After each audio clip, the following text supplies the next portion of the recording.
Welcome back. It's now 7 o'clock. This is Morning Express, and in case you're joining us now in studio, we have Honorable Irungu Kangama and Ambrose Weda for The Way It Is. Now, President Uhuru Kenyatta now says some individuals are trying to reach out to him, seeking help in the wake of the recent demolitions and arrests over corruption. The president says he has lost many friends in the last few weeks for failing to intervene, adding that he is willing to lose more friends to make the war on graft succeed. Our senior political reporter, Rita Tinina, is on the president's tough talk.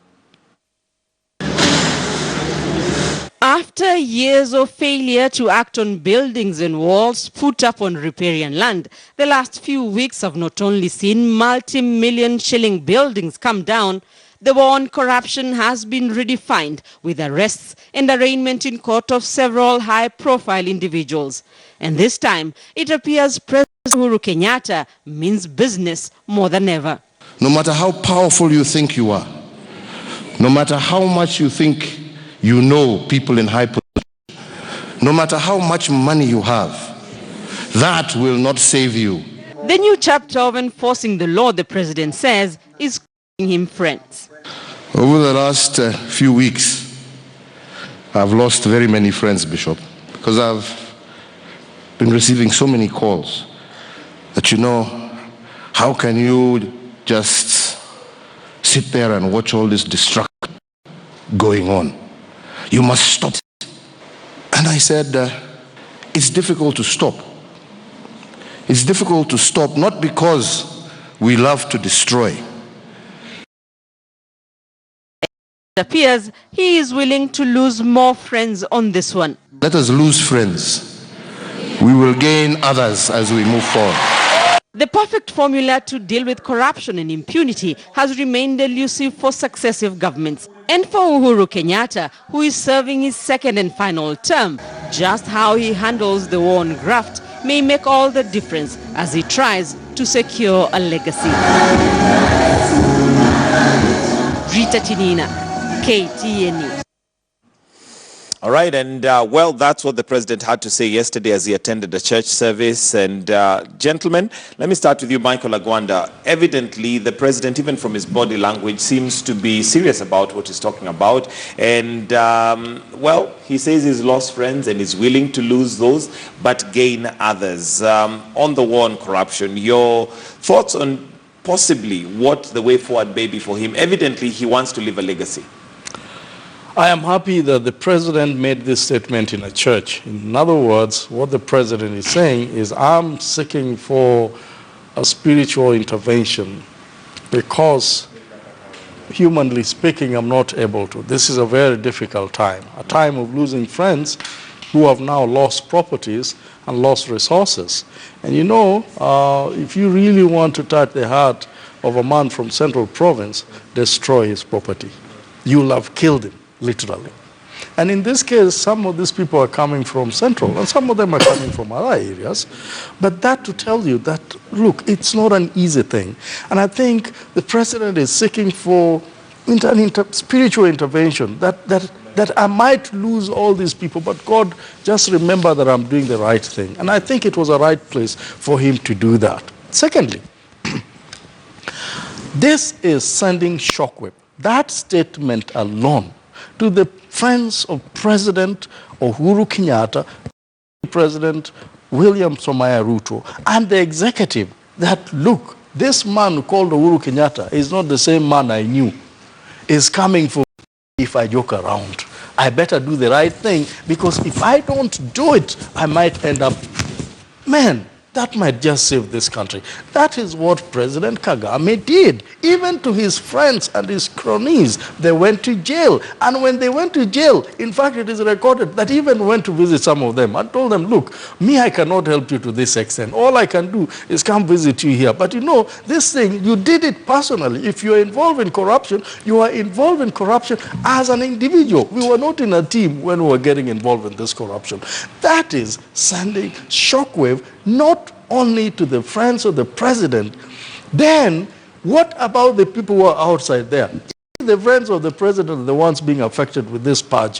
Who are you? And let me tell you, a time has come for this country to know that there will be a president that will stand by his words that if you've done something wrong, let me tell you, you will face it. Even if the deputy president comes to you and tells you, sign here because you are the MD of this place, now here is the money, and then you sign it, the deputy president will not be there when you be prosecuted, when you be hauled to the court. And so the civil servants, the chief executive officers of parastatals, and everybody that is involved, I think a warning is written on the wall that if they will come for you. If the DPP and DCIO is going to come for you, they will not care about anybody's name, because that is what has happened in the past. They call the name of the president and they say, you know, I've been sent by so and so. The name of the chief of police and say, I've been called by so and so. The name of big guys. No, I think this is going to help our country, and we need to support. Let me come to you, Senator. And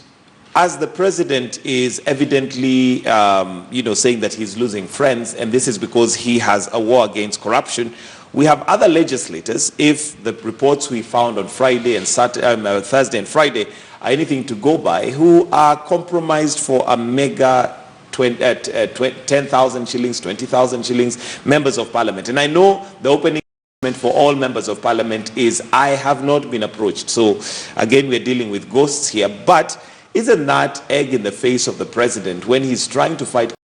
Here we have legislators who are representing the people, yet they are compromised. Because sugar, that was the issue that was on the table, but it is a thing that affects all Kenyans. We actually might be at risk health-wise by virtue of the fact that there were impurities in this sugar. But members of parliament were compromised for such little money. And not that any amount of money would be good to be compromised, but the fact that as the president is fighting, we have legislators who again are literally pulling the carpet under from the president. You know, the president can only do so much. You remember, he heads one arm of the government in so proper manner. Of course, he is the president for each and every arm or each and every person. But you must understand, and when you look at this kind of, the people who are being arraigned in court, they disproportionately come from the executive branch of the government. So I think we must laud the president. I think the president is a very wise person, very wise. So many of us never knew what was in the handshake, but now we are realizing it was a very calculated move for the president to get a political cover, which is going to legitimize his fight against corruption. And for sure, we now know the president wants to leave a positive legacy for this country. And I don't think, we are really not for the handshake. There is no any other method the president could have done. But are you not, as a legislator, embarrassed to be associated with, even if it was in the National Assembly, a leadership that seems to compromise what Kenyans are trying to fight and have been trying to fight for so long? Yes, I am. And I think now that comes to my second point, which is, one, the other arm, that is the judiciary. It needs to up its game. Also, legislature, which is also another government, it needs to up its game. They need to follow the spirit that is oozing from the presidency. They need to assist the presidencies to achieve what is now very clear to each and every Kenyan he wants to achieve. And therefore, for instance, the Speaker of the National Assembly, he needs to act and ensure all those people who are alleged to have corrupted that report, they are taken to court, or they before the necessary disciplinary committee of the National Assembly. The same also should apply to the judiciary. If you have a situation where judges have blocked investigations, where judges appears to have been compromised, they should not hide under the cloak of independence, because that is usually the best way to hide corruption. You say, no, I'm an independent, I'm giving my own judgments. We need to see even heads rolling in judiciary and also in parliament. I think what happened in parliament appears to be like a major embarrassment. And you recall, the Speaker of the National Assembly used to say, why is it that the Senate is taking up matters in parallel manner? And now you can see when they have matters which they are seized and they are under their own jurisdiction, the allegations of corruption. Do you believe, as a member of the legislature who mixes and mingles with some of these members of parliament, that those bribes did actually take place? Well, I have no evidence. It will be quite unfair for me to say that happened, whereas surely I have no evidence. Unfortunately, there seems to be nobody who's willing to say that it actually happened. No, they are. We have seen Simba Arati on TV. We have seen Savula, isn't it? We have seen Baraza, who went even to name a certain member of parliament from the northeastern. To me, I think those are persons of interest who needs to record statements before the clerk and also the Speaker of the National Assembly. So, but for me, surely, I have no evidence. I was not there. All right. And by the way, the only thing I can do is to distinguish between investigations before the National Assembly and the reports therein vis-a-vis the Senate. I think Senate, it is now coming out as a house that has very sober parliamentarians.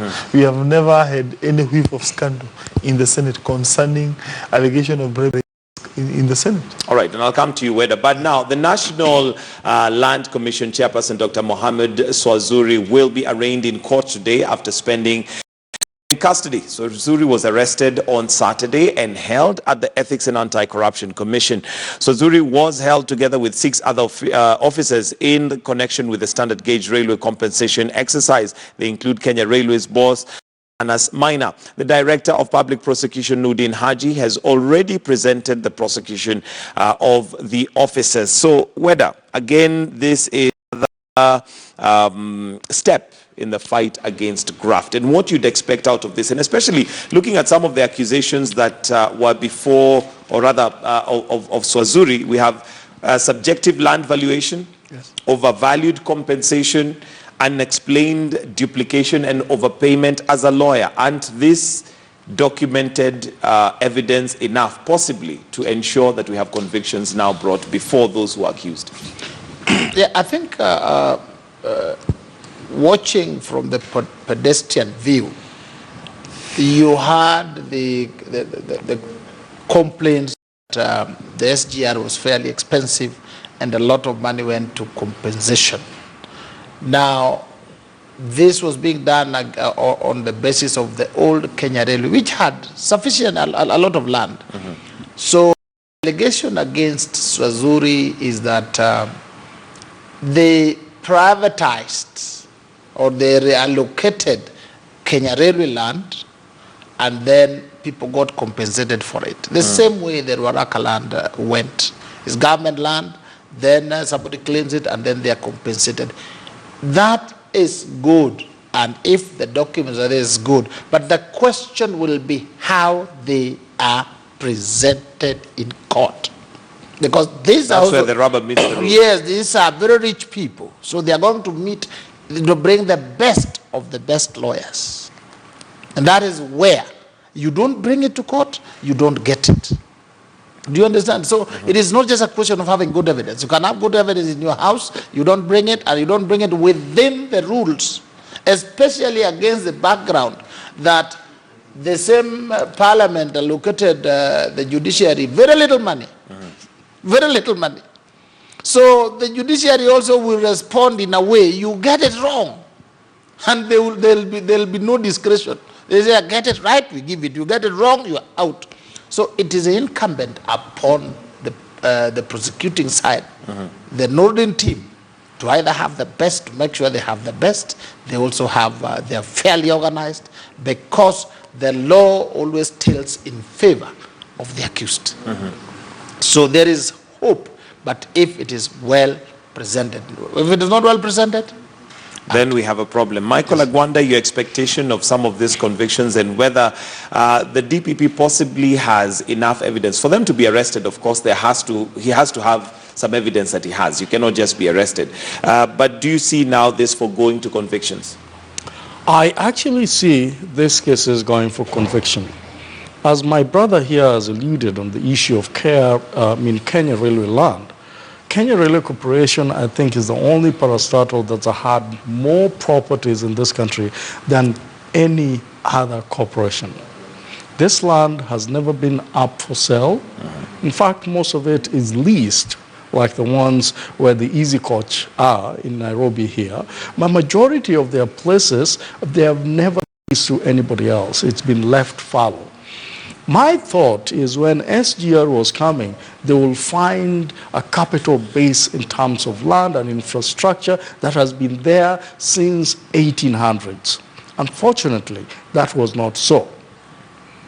If Zwazuri and what we are seeing, like the Kings getting 225 million, the kind of money that was moving from one hand to the other, land, Kenya Railway land being leased to a company and then again bought again from the very people. Remember that SGR and Kenya Railway is but one thing. They all belong to the government, basically. And so how will Kenya Railway be involved in selling their land or leasing it to another company and then paying for it at the same time? This was pure theft. And Nordin Hadi and this year is saying if there is anything they're very sure with the evidence they have, and the little that we know, is that these people will go to jail. And it's the same thing with Ruaraka land. These are tricks that have been perfected at the National Land Commission. There are tricks that have been perfected in changing titles and withdrawing titles and awarding titles so that they can get what they want. The question that we are asking this country is how much do you have to steal to know that I've stolen enough? And Mike, I was discussing this with somebody else somewhere else, and he said, if we are stealing this much, who are we stealing for? Are we stealing for our children or family or the next generation that we don't even know? Remember, if you stole so much money and you are stealing it in the interest of your children, have you gone back to your children and asked them, son, daughter, sit down here, let's agree. I'm going to steal some money and I want to make sure that, because I have enough, more than enough for myself, but I want to steal for you so that, in future you can do well. And then find an answer from those children. 100% they will tell you, my friend, don't steal that money. We don't need it. And that is why eventually they start selling your property, because it was gotten fraudulently without the and without even their consent. And so what I'm saying is, I am happy that these cases are going to court. And I'm happy that these people that have been arraigned in court are stepping out from their responsibilities so that somebody else can take their job. I'm 100% sure that they will never go back to their position. And that is going to scare people stiff on getting involved in corruption. All right, Senator, the fight on corruption obviously taking a very fast pace compared to what we've seen previously. But this also needs to filter down to everyone, because we must admit that corruption is not just at the top, but that's where it starts. And even a driver who's bribing a policeman, that needs to be reached. Do you feel that this fight would reach that level if it continues at this pace? Yes, before I answer that, allow me to explain a little bit about Ruaraka. The Ruaraka land is private. There's no doubt about it. That was a private land. What happened is that whenever you apply for subdivision of a huge tract of land before any local authorities, then there was a requirement, which is still there even now, that you must surrender a portion of that land to what we call public utilities. So what happened then, the proprietors of that land, they applied for subdivision, they ceded part of that land to public utilities like hospitals. After they ceded to public utilities, then thereafter, after so many years, they went to claim for compensation for buildings which are being constructed on those parcels which they had already ceded to the government. That is the fraudulent part of it. So they took advantage. There was no acquisition of the title in the favor of the government, which is neither here or there, because they had already ceded the land to the government. But they took advantage of that loophole to proceed and claim compensation for land which they had surrendered to the government pursuant to the bylaws which were existing then. And that is the fraudulent aspect of it. Coming back to your question as to whether this fight is going to percolate to the wananchi, I think it will. There's no doubt about it. If you can recall, in the year between 2002 and 2005 or thereabout, after the Grand Coalition defeated KANU, people started going after the common thief, the common public servant who was doing bad things. And that was because the government at the top level became clean in the eyes of the public, and the wananchi, on their own motion, started now going after the common thief down there in the grassroots. So the effect of that, it appears, once you clean up, then there is percolation. So to that extent, what Uhuru is doing is very good. Before, we have been seeing a situation where a thief who has stolen, let's say, 500 shillings is being jailed for a long period, but the person who has stolen billions is going scot-free. So we are now seeing the coin being turned around. You go for the big honcho, and then the idea is the philosophy of cleanliness, of anti-corruption is going to percolate to the common mwananchi. I foresee that is going to happen. We first clean up there, then going down, you are going to see maybe a change of culture. Okay. We are going to see a more fair system. All right, and let's look now at a devolved system and a devolved government, and reports were showing that there are quite a number of counties that owe so much that they cannot even afford medicine for their counties. And I'll give you examples. Nairobi owes 234 million. Of course, Sonko has come out and said that this is blamed on the predecessor, Evans Kidero. We have Narok County, which owes 104 million. We have Homa Bay, which owes 81 million. Now, this is at the expense of governors prioritizing, for instance, their residents over medical care. Whether shouldn't there be action taken on county governments that have done priorities so wrong to a point where they cannot even get medicine for their own residents? I think choices have consequences. You will find we have 47 counties collecting revenue and also receiving revenue from the central government. But their performance, some of them are performing like they are not yet born. Some are performing extremely well. What it basically means is that it is about leadership at the top. If you take, for instance, Homa Bay, it has its own issues. Nothing you can look and say. If you take a county like Kakamega, you can see work going on. You saw the stadium in Kakamega, the one in the Kisii. You can see work is going. Yeah, there's progress. It therefore means that some of these governors either got it wrong and their own electors also got it wrong. They looked at other factors other than ability. There are various laws, quite a number, through which some of these people can be called to account. So much. Abuse of office is so wide. Negligence is so wide. There's so much, but the underlying theme should be that they are supposed to be called to account. Our only problem as a country is we have so many problems that we have to put on in order of priority. So corruption is priority number 1, insecurity number 2, before economics number 3. Before we come now to these people who they want cars and chairs for their wives and girlfriends before they buy medicine, before they put up beds in hospital, in some hospitals. You see some of them. It is also not open for, let's say, Governor Sonko to say this problem came from the other side. His duty is to resolve it.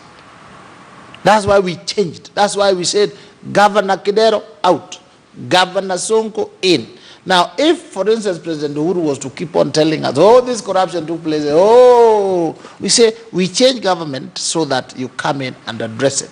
The way some counties put their things in order of priority just shows you that they have lost direction, they don't know where things are going, and before we wait for elections in 2022, there must be a way of removing some of them. There must be a way of putting some of them to account, including criminal process. All right, Michael Agwanda. Michael, if, in the list of who is next, that is what we are discussing here, the next person that EACC and Norwegian DPP need to go for is the counties. There's a rule in procurement, and it's a government rule, that you cannot procure for things that you do not have resources for. If all these counties procured for medicine, they had the money. It is not a matter of prioritizing. It's a matter of taking that money and putting it in your pocket and hoping that the next budget will pay from there. Homa Bay, a case, an example, where The contractors have not been paid for 4 years, some for 5 years. You're ruining people's life. They've been auctioned. They took loan. Homaway, for example, is one place. I was talking to one EACC guy, and he said, look, we had clear evidence. These people were going to be arrested from the top to down because the corruption in this place is like no any other place. What did they do? This is an EACC guy telling me. They put all the files together and set fire on it. The next day people came, there were no evidence. This is the same place where a stadium has been built every financial year, the budget for the stadium, and the only thing you can see there is a wall. This is the same place where you had a road coming from Oyugis to Kindu that is supposed to be tarmac. It cannot be done because corruption is ripe in Homa Bay. And I talked to one of the chief officers there of finance, and you know what he told me? Oh, you know, this EACC guy, they're also government officials just like us. And so we talked to them. Look at what is happening in a place like that, where you cannot put a hand on anything. Companies are registered in South Africa. They say these are investors. They come. Instead of them bringing money, the green city thing, they're the ones given 200 million, another 200 million, and it cannot be accounted for. And no one has been arrested, other than recently the clerk of the county assembly who was found with several millions in his house, and it was in the media. We can't tolerate this, because when we cheer them because they have the big vehicles and they have the money and the flats they're building, like my brother here is saying, we are just allowing corruption to be devolved to an extent that we will never find development in this country. This has to stop. The next guy that DPP need to go for is the counties and the corruption at the counties. The millionaires that are now deciding that you become an MCA, you become a member of parliament, and you become a senator, and all these lots that they want supporting from the money that is supposed to go for development. Quite unfortunate. All right, Senator, as we now wind up, maybe your closing comments, but also, should the county governments be next now for the or for those, at least in terms of corruption? Because there is a notion that all we did was devolve corruption. And when we look at some of these statistics, then one might be left tempted to think, indeed, there is a problem, especially in terms of leadership.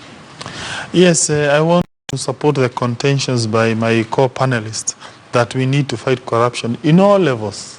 Whether counties, whether national government, any office, we must ensure the government is supported to ensure we have a clean government. Yes, that issue you have raised concerning the drugs, it is very sad because we are talking of millions of shillings and pay to the government agency that gives medicine, that delivers medicine to our various hospitals. It's a shame that we have patients who are not getting medicine, notwithstanding the capability of the counties to pay up. So we need to compel and raise issues. Why is it that care is not being paid?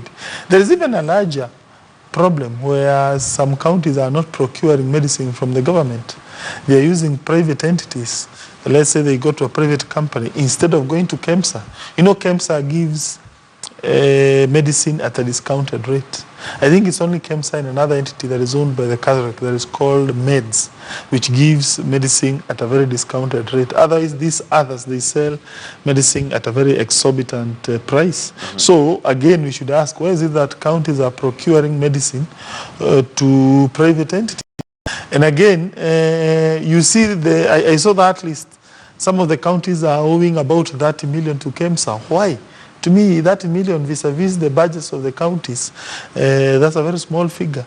We need also to celebrate counties like, was it Mandera? I saw there, where it was said it had overpaid, meaning it is waiting for the supply in advance. That's something that is very positive. Should be commended. We need to encourage our counties to overpay.